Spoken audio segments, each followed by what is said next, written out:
Hey up, I'm Guy Kesterman, the Tester Man, and this is my top 10 list of new bikes from 2024. So that's 10 new bikes for this year that I've ridden and tested myself, and why I think they really stand out in a large number of bikes. I haven't actually worked out exactly how many bikes I've ridden this year, but there's been plenty of them, all sorts of diverse vehicles, and I can guarantee that my opinions will almost certainly not agree with yours at some point, and certainly won't agree with other reviewers you'll see doing this kind of thing. Because, you know, I've got my own preferences and priorities, like you will have. So, as we go through, feel free to get outraged, feel free to get busy in the comments at the end, and then we can have a good old family argument. Because what is Christmas without a family argument? That's how we always played it anyway. And while I say it's a top 10, you know me, if you've watched this channel before, then you'll know I'm almost certain to fly off on a tangent, and it might even end up being 11 or 12 or whatever. There'll be loads of chat all the way through. So,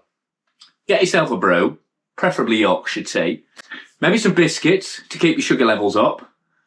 Hit that subscribe button so that YouTube knows that you want to see more of this guff, because if you like this, and let me know in the comments below if you do, then I'll do some more. I can do top 10 bits, I can do top 10 gravel things, I can do things I didn't like in 2024, and of course the things I'm looking forward to riding in 2025. I've actually got lists of all of those, and like any good Santa child, I've checked it once and I've checked it twice, and like I say, I'll probably still change them all. Oh, and before we go any further, big thanks to 100% who I'm pretending have specifically sponsored this video. They haven't, because that's far too much like admin for me, but they support the channel all the way throughout the year. They sort me out with absolutely splendid riding spectacles and gloves, but I'm not going to do this in winter gloves, although it is bloody cold in the workshop.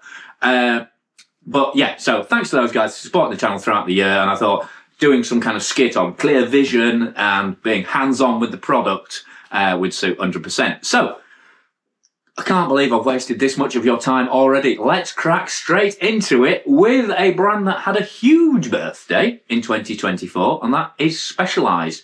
And the new Stump Jumper 15, because it's the 15th one they've ever made, comes in at the start of the list with what I guess is my peak MTB, Trail MTB award for 2024.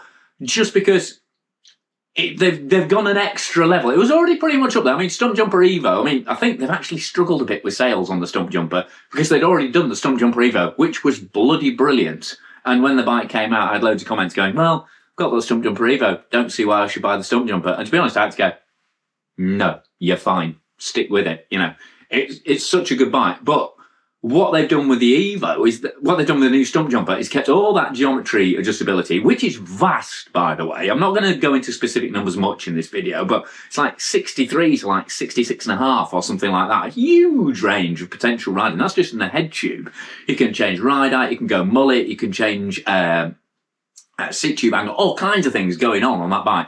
Plus now, in that Genie can, which is your little Christina Aguilera Fox collab, you can genuinely change the shock feel dramatically just by moving some spaces in and out of this supplementary chamber they've added over the dome. They've done loads of really clever things, and the cleverest thing about it is it seems dead simple and a super neat package, which I think is almost tragically why it hasn't really sold, because it's so underwhelming to look at. That you don't realise that all these people going, oh, well, I want a piggyback because it makes me look more like Chuck Norris on the trail. It makes me look like, I run mud tyres on my transporter. But actually, that shock not only gives you that kind of piggyback feel if you want it, or it doesn't give you the extra damping, but it gives you that kind of linear coil spring feel, downhilly feel if you want it, or pack it through with more space, which is actually how I preferred riding it. And it gives you a really taut, uptight, clench your buttocks, sit upright, pedally trail feel, and it still pedals really well, or you can, like I say, mullet it out, and it's just a great all-round bike. And I think it's a bit of a shame that the major heat that bike got was the fact it was wireless on the top level frame. The Alloy bike, which hopefully I'll be testing shortly, comes fully ready for wired transmission, which I don't think is a massive outrage actually, because Shimano are probably going to be reducing wireless transmissions next year. So anyone who's buying a carbon frame, I think is probably going to be, not everyone, but a lot of people are going to be on wireless frames. and they look neat. Extra holes in the frame. I'm not buying it, really. But anyway, yeah, get outraged about that all you want. It doesn't matter to me. And, it's one of those things where it's so practical in so many ways, especially now they've got lifetime warranty on the frame, you've got lifetime warranty on the wheels as well. And all that adjustability, it's interesting they kind of almost screwed it up at the very last furlong. But anyway, Specialized Stump Jumper 15, pretty much the pinnacle of everything you could want from a modern trail bike in terms of adjustability in a lightweight, efficient, just really, really well-balanced package. And talking of practicality, that brings me on to the second bike. Santa Cruz Hightower. Some changes this year, not massive changes. And to be honest, I'm glad. Because the Bronson, which came out just before it, they're on this crusade to get rid of more and more anti-squat with their suspension systems, because that's generally the way the trend's going. I think it's a bit of a shame because I prefer a more positive pedalling feeling bike, especially with someone like Santa Cruz, because that's the way it's always been with EPP. And the Bronson really sliced that pedal feedback out of it. And it was just a bit heavy, just a bit lardy, and just a bit leaden, and with a mullet wheel on the back end. Just didn't pedal well enough for me. I'll probably get in touch with Dickon at Santa Cruz and go, which actually sold more, the Bronson or the Hightower? And I go, oh, Bronson by far. And I go, oh, well, there you go, I'm wrong. But for me, Hightower still got that pedalling pep, but a really, really tough, hench, stancy kind of feel to the bike, but without it just being a blunt instrument. Still really good fun, all-round pedally bike. Took me around Ilkley Moor, had a whale of a time. And I always seem to review Hightowers on Ilkley Moor, but it's a good way of putting them back to back. So heavier than the previous one, but you've got better storage in there, slightly even smoother, because they did take the anti-squat down a bit, but not too much. So you still feels really positive when you pedal, but just a brilliant all-rounder in terms of kicking and taking the hits. And because you've got that, they were kind of, Santa Cruz deserve a huge amount of credit, not only for doing things like having a solar powered factory and sponsoring trail crews and stuff like that, but also for putting their neck out with a proper lifetime warranty on their frames. Just going, yeah, if you knacker it, or if we have a problem with it, we'll just replace it straight away. I've got mates who've years old bikes they've chopped in and they've gone, yeah, well, it's crap, so here's a new one. And then they really changed the game when they did the same with wheels. So if you are going for a Hightower, I would strongly recommend going with those reserve wheels, whether they're the alloy or the carbon ones. You still get that lifetime warranty with them now, which is a total game changer. So yeah, they are pricey, but to be fair, Santa Cruz have actually comparatively come down in price. They're not as kind of out there as they used to be, plus you've got that extra practicality. And we're talking about out there pricing and extra practicality. The other bike that nearly squeezed it in this category was the Yeti SB140. So I do want to talk a little bit about that, because I think Switch Infinity, Yeti's proprietary 2 gold shafts inflecting virtual pivot point tech, is the best suspension system around at the moment. I think the way it it's like AI converted into engineering. It just seems to know the way it changes how the rear end goes from sort of anti-squat to, just basically how that main pivot point inflects halfway through, just around sag, just makes it brilliant. It feels, again, superb pedaling, super smooth, and then flicks around and just takes it all in its stride. But not quite as practical, I would say, as something like, the well-proven VPP system on the Santa Cruz or its Zerx points. They have put a lot of work into Switch Infinity in the new version, so hopefully it will be a lot tougher. It's a bit early to tell yet, but in terms of, it hasn't got internal storage, and it is a little bit, it's a lot pricier than a Hightower. So, but on the other hand, Yeti, such a class brand, which is why Bike 3 is the Yeti ASR. Well, not just why that's the Yeti ASR. I also feel a bit bad, because I only rode it on a stinking day with Neil. Very much a quick, right, let's get the GoPro, let's go. Very much a first ridey feel to it. And ever since then, I keep going back going, that bike was really, really good.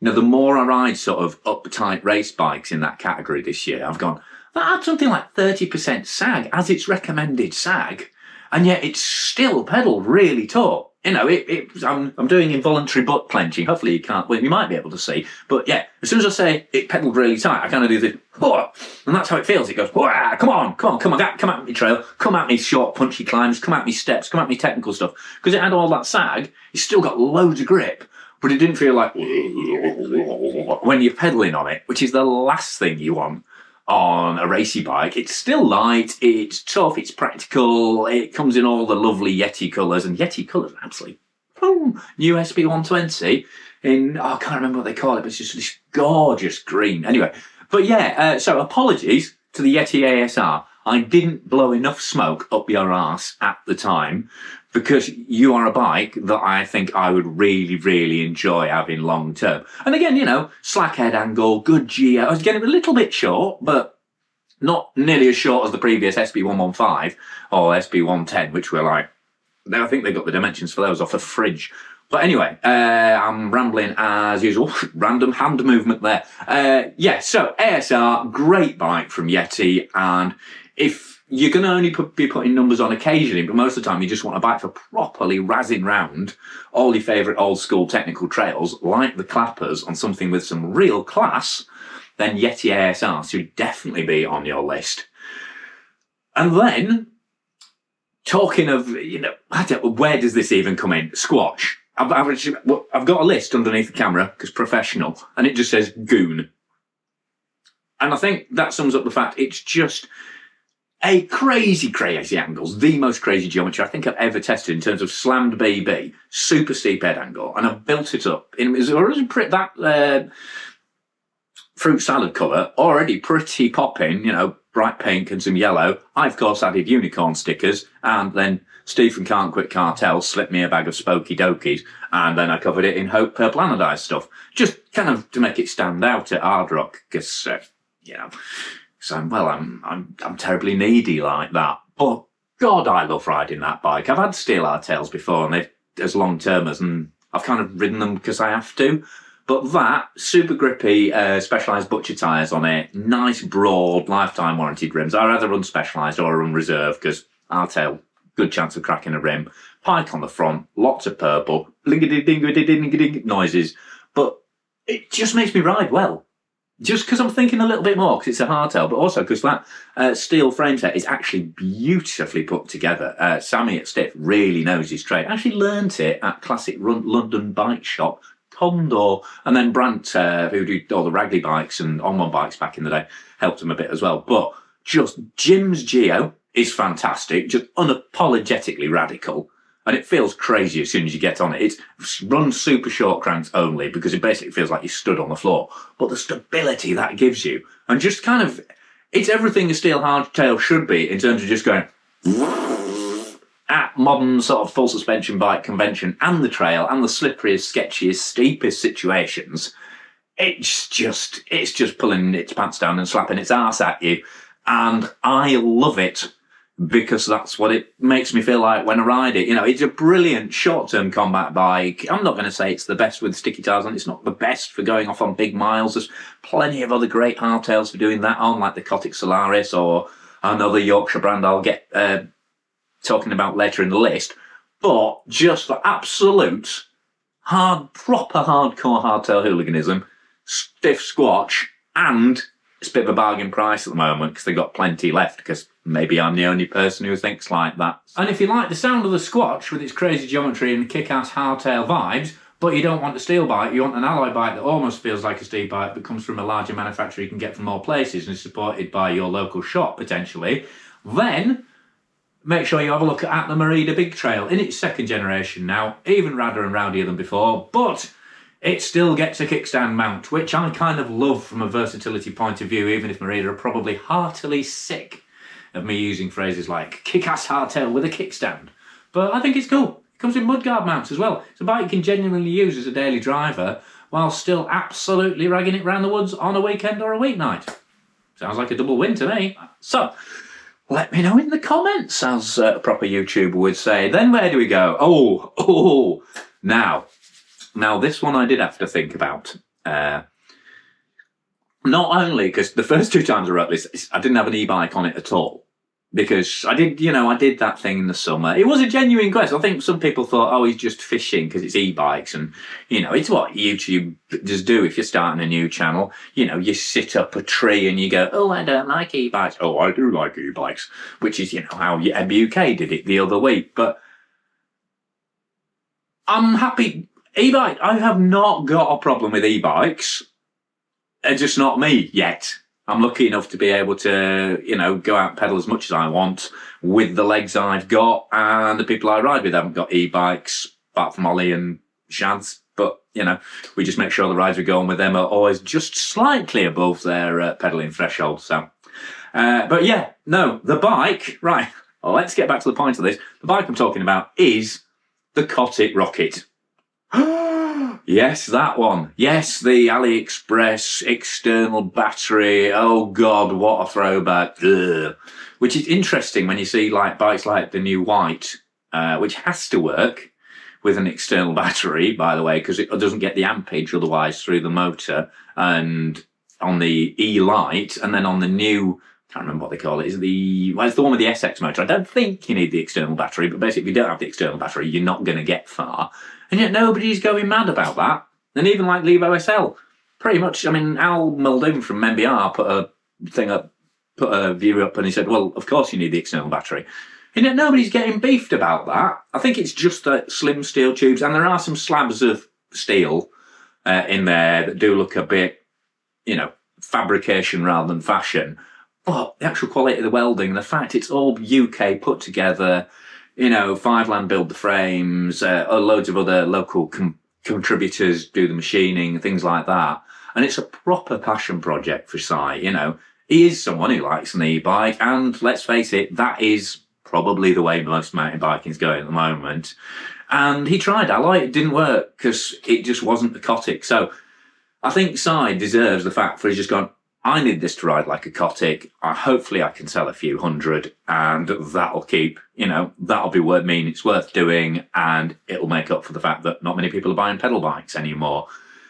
But for me, personally, what I love about it is it's got a really, really nice ride feel. There are countless bikes you could go out there. If you get sweet spotted with a 504 watt motor, with a 504 watt battery, and the Shimano motor's pretty good now, but it can't really compete with Bosch yet. Things like the auto shift are a bit sketchy yet. And if you just want to go paint by numbers, then you just go with the DJI Ampflow, which I haven't ridden yet. And I am quite interested. But I think might put me off e-bikes for life because it's just so different. Because current e-bikes kind of like a mountain bike but better, and that's just like totally new game, way more power, still light, boom, it's blowing the industry apart.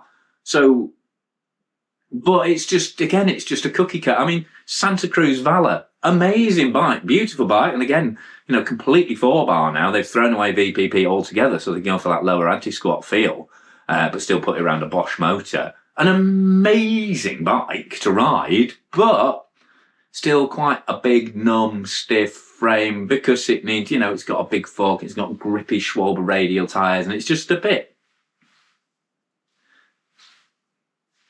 It's just a bit heavy, it's lumpy, it feels like an e-bike.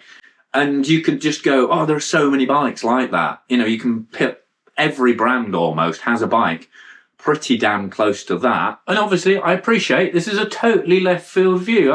Aesthetically, it is challenging, but then why would you take advice on anything aesthetically from me? What I'm concentrating on is how it rides. So if you want something that's absolutely cutting edge, fully integrated, properly sci-fi space age, then, look at something like the new Scott Patron, which is about as all-inclusive and all-integrated as you can get. Although, personally, I think that looks a bit like an old Rally Vectar with an FM radio as standard. So, my vote is going for the Cotic e-bike, because that Rocket rides nicer than any other e-bike. And I don't really know enough about motors and batteries and battery density and things like that and controllers. I don't really care. I'm only there for if I want a bike that gives me a bit of assistance, I just want a bike that still rides nicely. And for that, I'm going for the Cotic. So yeah, that's my best e-mountain bike for someone who isn't really into e-mountain bikes. But what I am into, moving quickly on, fast bikes, very, very fast bikes, bikes that are fast enough to win a World Cup. And then we're talking about the Specialized Epic. Amazing bike. Again, kind of basically, they kind of hopped up a stage. So what was the old Epic Evo is now the Epic race bike. Superb bike, 120mm, super light frame, cutting edge geo, even got storage in it, which is amazing. And absolutely, like seriously, especially with that Flight Attendant XC from RockShox on it, you know, the full AI will put you in the mode you need according to your pedaling, the suspension movements and just general accelerations, intelligence on it. Holy crap. Tested that the back end of last year in Chile. Just a brilliant bike. And interestingly, while I think the Evo with the 130mm fork and the chunkier tyres is a great lightweight trail bike, actually, I think that is peak Epic, is that Epic. And it was interesting when we had like 3 days testing down there, and we like did a Epic day, we did an Epic Evo day, which again I think is not getting me wrong, I think it's a brilliant bike. I've loved it. It's still on the wall. I've had it all year, still being ridden very, very regularly. And again, super light frame means it's a very, very light but still very capable trail bike because you've got the modern geo on it. Anything slough is slightly needs a seat tube. But in that 120 mode, that was the bike that pretty much everyone rode on the third day. It's a bit like a Scott Spark. It feels so much better in its pure race mode. That's where it's proper, you can tell it's properly focused. And yet with that internal storage, with 2 bottle cages on it, with, you know, proper reach, proper trail angles, that'd be a fantastic day bike. You know, really, I think you could still ride at properly hectic conditions. I mean, I rode the Epic Evo at Ardmores, and it was as brave as I was. You know, you lose a little bit of speed just because the back end isn't as smooth. It's a flex stay back end. So, you know, going against longer travel 4-bar or, you know, VPP bikes, you get choked back a bit. But overall, it's a hell of a bike. So, Specialized get their second place in the listings with the brand new Epic. And, actually, God, I feel a bit bad. This isn't on the list, actually. But a big shout-out should go to the new Chisel as well. Chisel FS, which is basically an Epic made of alloy, which gives you all those same Epic vibes. Obviously not quite as light, and you don't get internal storage, but gives you all those kind of Epics, get up, kick ass, go far vibes for far less money. And yeah, I mean, I did a Solstice overnighter on that and all sorts. And yeah, several people have bought that bike who I know and been absolutely stoked with it and gone, God, I've forgotten how good it was to ride a properly light, properly fast bike. And it's doing it in a price category when normally you're getting big, lumbering, heavy trail bikes. So thumbs up to Specialized for really nailing fast bikes this year. And we won't talk about the Epic World Cup, but to be fair, again, that's won a bunch of races this year, and so, you know, well done them to really absolutely racking out the race category between Epic World Cup, Epic Evo, and now Chisel FS. The only thing they haven't got is an hardtail now, but maybe I'll talk about the Chisel in the things I've really missed in 2024. But that's going to be a heartbreaking video. Love that Chisel. Anyway, talking about getting emotional, Pace RC429, absolute fruitcake bike. I mean, just look at it. I'll put a picture up, obviously. And it actually, I'm going to say it. This came about from a conversation, partly, I don't know if it's direct, but this came about from a chat with Sophie and Adrian going, should we build a dedicated gravel bike, you know, or I was like, no, sod it, just build a 120mm bike and then build a rigid fork to go in it.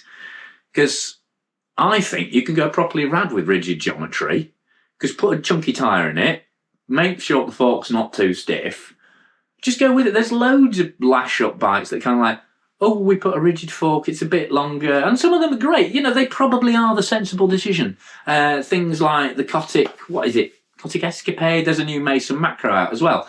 They've looked at the geometry sensibly. They've gone, we'll make it a bit shorter. We'll only do it to like 69, 68 degrees or something in the head angle, because that's what traditional cross-country riders want. You know, that's what ramblers on wheels want. And they're right. They're probably right. But if you ride an RC429 flat out down some crazy bridleway against a standard gravel bike, like I did with Joe and Claire in the test video, it's bloody bonkers. Dangerous is what it really is, because you go like the absolute clappers and then suddenly you go, oh, it's a very good proprietary, it's custom built for the bike, this Ridgey but that's the most extreme thing. When you got big riser bars and everything, blah, blah, blah.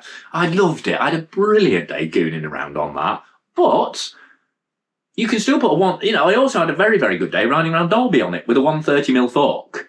In the T-Pack, I think they call it. G-Pack is the dropper and gravel bike format, and T-Pack is the trail bike format. And then you can do in between with like a 120mm fork, do it like down country. And it's just a brilliant bike because it covers all of those off. Because they've kept the tube set quite slim. Lovely ride feel. Actually feels a bit like it's like, oh, okay, it's kind of my limit. I've got a lot of fork, I've got a lot of tyre now. In the 130 build, you're almost pushing the tube set too far. And it's great if you're not, it's got that old school steel feel basically, where you're like, yeah, at occasion, if you really load it up.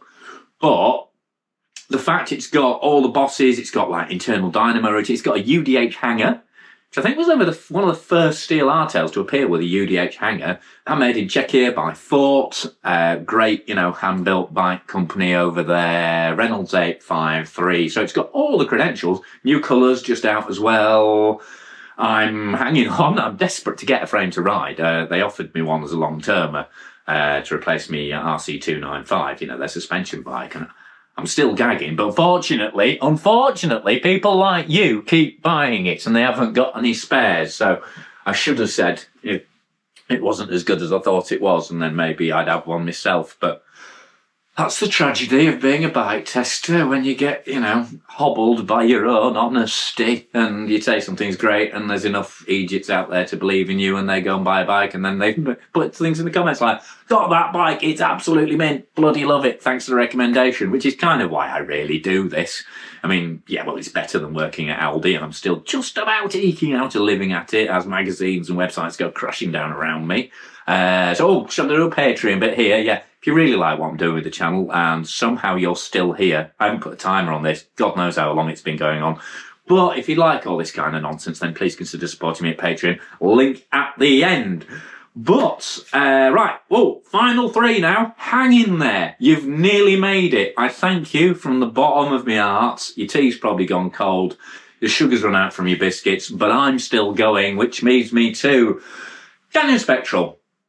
Been a classic bike for ages now. I think it was one of the first bikes I reviewed for the channel as a commissioned video back when I used to actually get paid by manufacturers to do these things, because I was one of the few people doing it. God bless them, Canyon.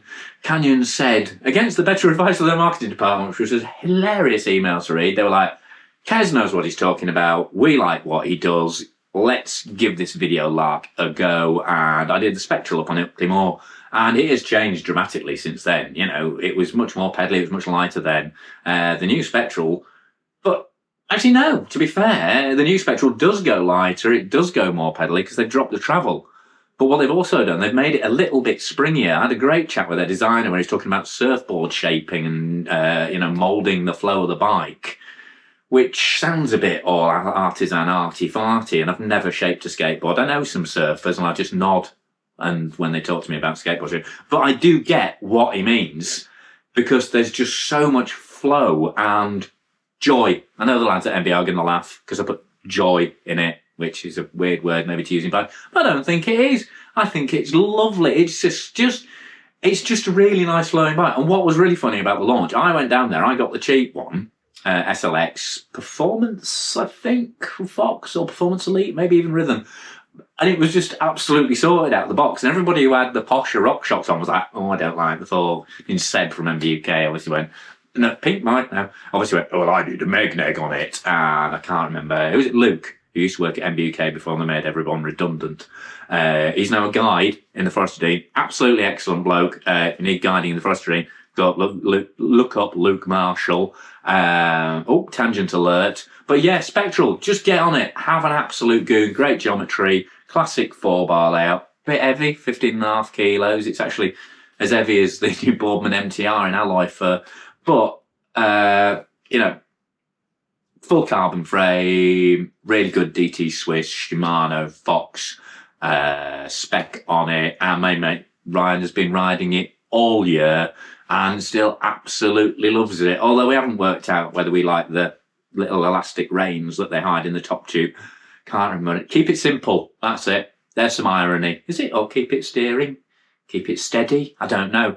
But if it is keep it simple, there's an irony, because they've deliberately added a bit of weight and a bit more complexity into a bike that otherwise would be really simple and really cheap, good value. I mean, it still is good value, but be even cheaper without that. So, anyway. Right, cracking on. There's a bike that isn't. What is it? Here's the question. If a bike is very expensive, but you can do loads with it and you really enjoy riding it every time, is it still good value? The eternal bike testing dilemma. And I'll let you work that one out. But there's no doubting that the Trek Top Fuel is expensive. Frame set. I mean, it's come down a lot. It's come down a lot since they launched it, certainly on the carbon bikes, but it's still pricey. You know, when you look around, especially when you can buy the previous gen Top Fuel, really, really cheap at the moment, and the new one kind of mostly just formalises what you could do with the old one but weren't supposed to, in terms of being able to mullet it, being able to put some coil shocks in it, being able to run anywhere from a 150 to a 120mm fork in it, and have it 130 to 140 at the back.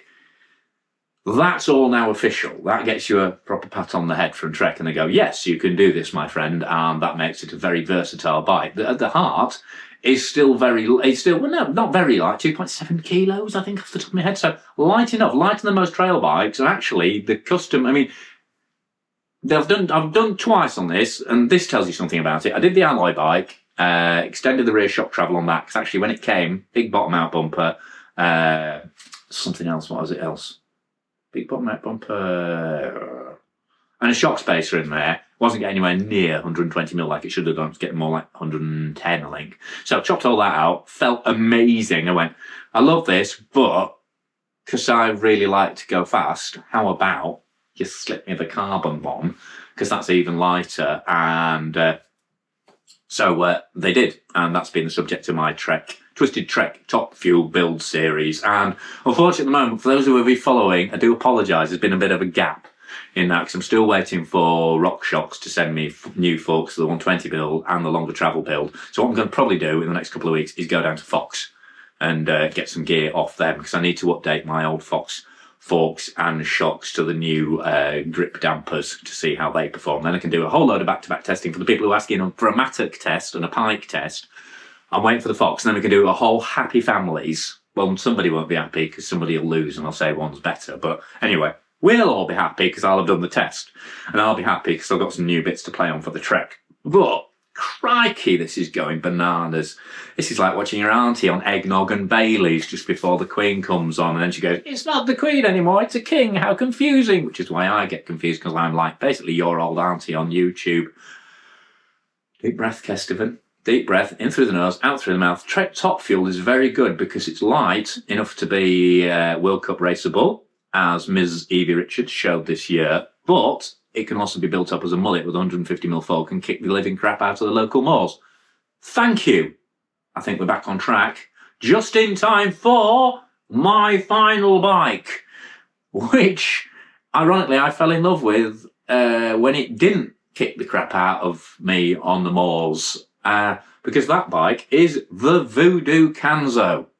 Yep, that's right. My bike of the year, for what it's worth, is a 1,400 quid alloy framed bike you can buy from Halfords or Treads. So there. And I know it's not perfect, but what I love about the fact, because it kind of taught me a lesson, because I got on it first and went, this fork, I'm only getting 100mm travel out of it. Granted, coil fork, amazing, felt amazing. But the back end's so good on it, proper 4-bar, RockShox Deluxe shock, really open tune on it as well, so it feels super plush. I reckon I've ridden coil bikes that didn't feel the back. Ironically, that Cotic Rocket I was talking about, I rode that the week after, and I was properly riding out of my skin, so I could justify myself that bike was significantly better than the Canzo, because even on 4K, it's a great. No, that's a terrible blowing me smoke up myself there. But no, I really enjoyed doing the video because I went out with some mates, Privateer, Forbidden, Hightower, I think the Shock on the privateer was almost the same price as as the Voodoo I was riding. And at that time, it didn't have even have a dropper post. You now get a dropper post. Rumours say you get a dropper post automatically now, but if not, you can fit one for 50 quid. And then second batch bikes will all have a dropper post. But yeah, 10-speed Shimano, brilliant, absolutely faultless, just felt amazing. Yeah, a bit of a tighter gear range. Pedal harder.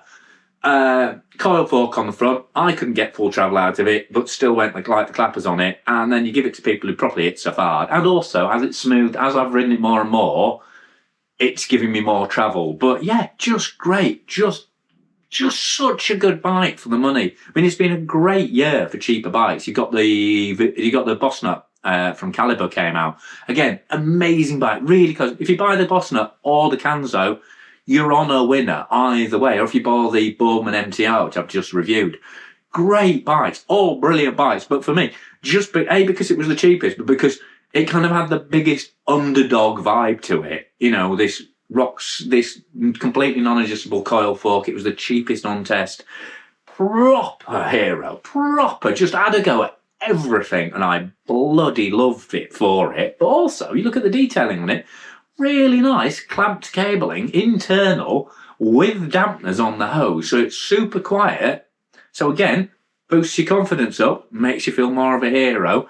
And UDH hanger on a not super cheap, but as cheap as you probably want to go, or probably can go at the moment with a new bike.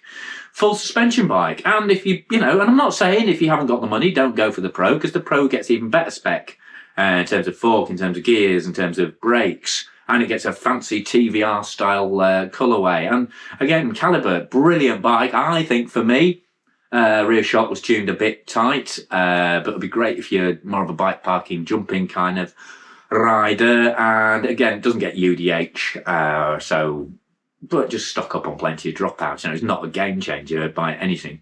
Or if you want more of a pedally bike, then go for that Boardman NTR, because that actually, you can get one of those for cheaper than you can get the Voodoo Kanzo. But for me, for the end of the year, just cheap bikes. I mean, I've picked the Voodoo Kanzo because I think it's the one. It's the one that made me laugh the most.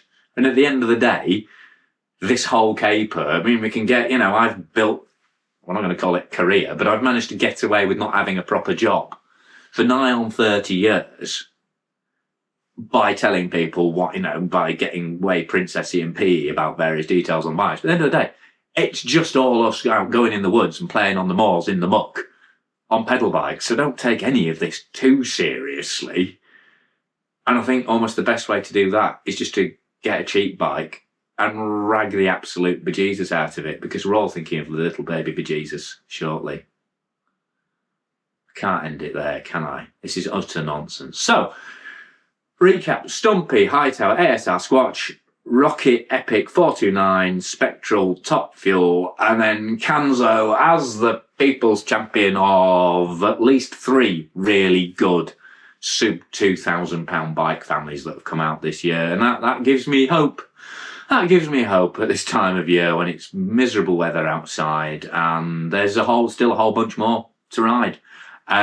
So yeah, whether, you might be, I don't know exactly I'm talking to here. Some people will have been very much in that Yeti Santa Cruz category, and God love them, because you are the guys that buy the bikes that mean that bikes like the Kanzo now have a UDH hanger and they have really good Shimano 10-speed, because at some point XTR was really good and 10-speed, and they have a really good 35mm fork rather than 32mm, 30mm fork, because you paid for expensive forks with fatter legs, and now you get them on the most basic Voodoo full suspension bike. So good on you. Don't be mad at the people spending a fortune on bikes. They make the cheap bikes really, really good. But on the other hand, people on cheap bikes coming into the sport are what makes the sport interesting and great and keeps it going. And yeah, can't remember. Dude, I used to do all these kind of opinion pieces. Don't really do it anymore since Bike Path went. So anyway, I really need to stop now, because we start on firing mid-dinner at you as I speak. But so hopefully you've pulled something out of that. Maybe it's put your dog to sleep, or, scared some relatives off who'd overstayed their welcome when you invited them round foolishly for mince pies. So yeah, keep this in mind. Stick this on in the background. Pretty much a repellent of all sorts of sentient beings. But for now, this is me, probably thankfully, bringing to an end my 2024 roundup of bikes. But above all, have an absolutely belting time over the next few weeks. Thanks very much if you've watched videos from me before. If you've not, I can only apologise for the kind of onslaught you've just been subjected to. But tell your mates about the channel if you've enjoyed it. Do the subscribe notification, click thing, Patreon if you haven't spent enough money on Christmas presents already and want to steal me going in 2025. And if you have enjoyed my little listicle, then let me know if you want to see one on kind of the general things, the kit and equipment I've liked, gravel bikes I've liked. This has been very much MTB, really.